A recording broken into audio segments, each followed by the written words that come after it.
всяке глаголеви близнец, небето сними, ета прииде Исус. Глаголът му друзи ученици.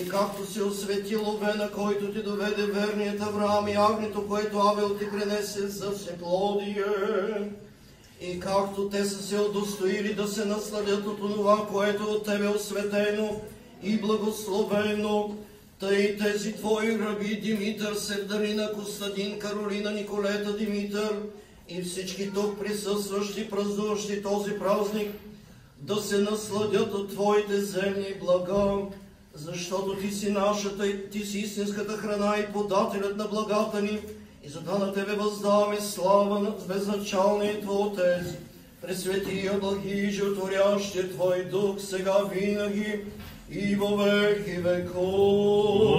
Амин. Милый ни Боже, по голямата си милост, молим ти се, чуй ни помилвай, още се молим за милост, живот, мир, здраве, спасение, посвещение, прощение и добро преуспяване на Божиите раби, които предлагат това ястие Димитър, Севдарина, Костадин, Каролина, Николета, Димитър, за всички тук присъстващи, празнуващи този празник, за да им се прости всяко волно и неволно прегрешение, защото си милостив и човеколюбив Бог, и на тебе въздаваме всяка слава, чест и поклонение на Отца и Сина и Светия Дух, сега винаги во веки веков.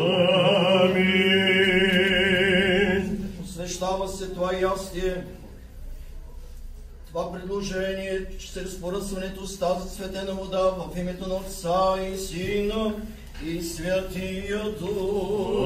Амин. Христос воскресе и смерти от смърт поправи, сущи во гробе, живот дарова. Христос воскресе и смерти от смърт поправи, и сущи во гробе, живот дарова.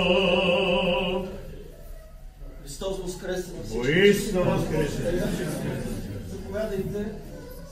Не знам какъв реч има това мило семейство, което виждате, Димитър, Светлина и тяхните дечица и внучка предлагат това нещо за тяхното здраве. Искам по някакъв начин някои от жените да дойдат да помагат, защото иначе са пуснем всички, ще бъде пробно. Понеже не е организирано съвсем доброволно.